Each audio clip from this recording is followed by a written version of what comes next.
Silver's breaking point. The supply crisis. Wall Street isn't telling you about what's unfolding in the silver market right now isn't your typical price rally. This is a structural shift that reveals itself through the mechanics of physical delivery, premium explosions, and vault inventories that are starting to look dangerously thin. Silver futures in New York are trading above $95 per ounce. Meanwhile, Shanghai's pricing converts to effective prices above 100.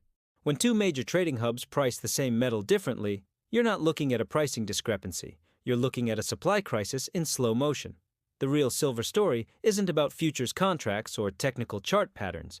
It's about the physical metal that has to move between vaults, refineries, and manufacturers who have actual deadlines to meet.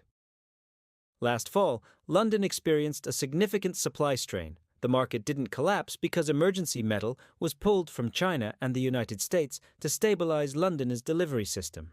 But here's the question nobody's asking out loud. If London needed a rescue by draining supply from other regions, what happens to those regions now? While London was catching its breath, visible silver inventories in China have been draining at an alarming rate. Vault totals now sit in the range of 30-35 million ounces. To someone outside the industry, that might sound substantial. But in a world where industrial demand consumes silver at a staggering pace, particularly for solar panel manufacturing, these numbers are frighteningly low. Silver isn't just an investment metal, it's an industrial input that modern manufacturing cannot function without. It's in electronics, medical equipment, and crucially, it's in the solar energy supply chain that's expanding at breakneck speed. A couple of weeks ago, something unprecedented started happening in India. Solar panel manufacturers weren't just ordering silver through normal channels, they were bypassing their usual suppliers and calling producers directly in Latin America. The message was blunt. We'll pay 8 to 10 kilos over the COMEX benchmark. We need metal and we need it now. Why? Because China is absorbing so much silver that Indian manufacturers are struggling to source adequate supply. The market confirmed this through price action. Silver premiums in India recently surged to approximately 8 per ounce above the benchmark, surpassing previous spikes that were already considered extreme. The benchmark price is what you see on financial news. It's the number people debate on Twitter. But premiums are what real buyers pay to actually receive physical metal, on time, in deliverable form. When premiums spike, it's not because traders are bored. It's because inventory is tight, delivery is constrained, or demand is pulling supply faster than it can be replenished.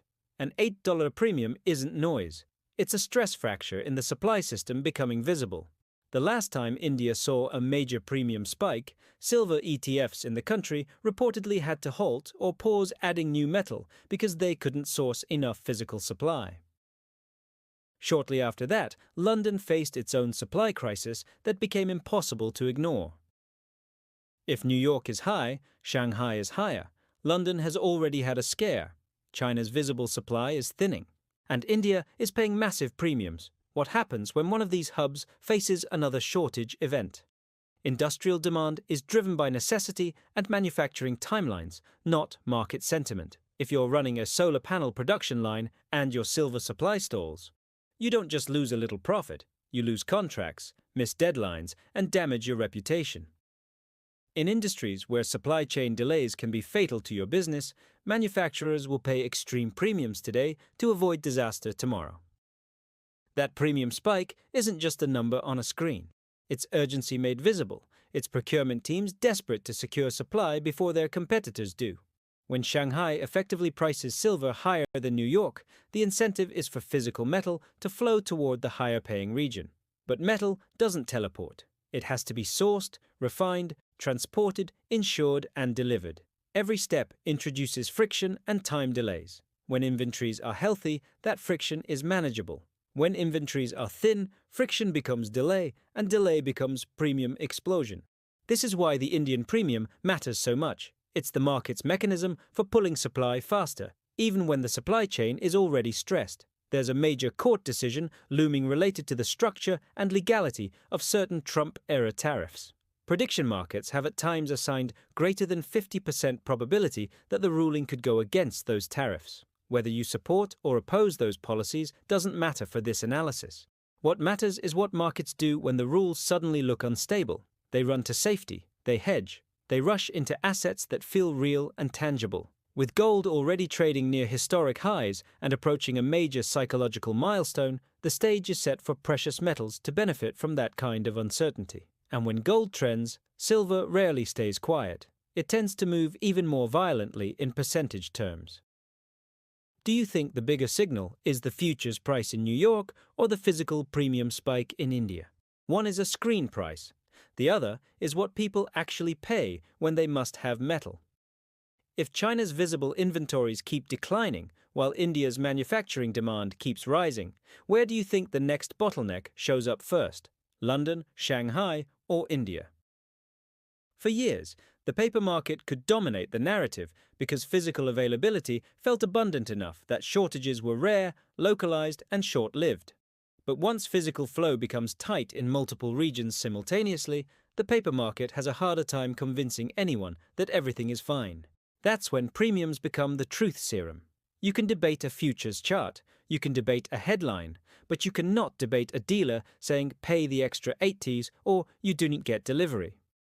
The story isn't just about India. India is the loud headline today, but the real story is the relay race between markets. When London needs metal, it pulls from somewhere. When China needs metal, it pulls from somewhere. When India needs metal, it pulls from somewhere. And somewhere is not infinite. At some point, the pulling starts to collide, and when that happens, the market has to reprice to ration supply. That's not drama, that's fundamental commodity economics. If you're sitting at home in the US wondering what this means for you, the risk of a sudden repricing event is increasing. The market is becoming hypersensitive to headlines, rumors, and small shifts in demand. The difference between paper price and street price could widen significantly. And if you're trying to buy physical silver, you might feel it in availability and premiums before you see it reflected on the futures chart. Follow the physical market signals, not just the screen. The screen can lie for a while. Physical conditions cannot. Commodities can spike and then consolidate. A premium can jump and then ease. Markets breathe. But when multiple regions show tightness simultaneously, the cooling off often happens only after a significant repricing has already occurred. Relief tends to come after the pain, not before it. That's why the next few weeks are critical to watch.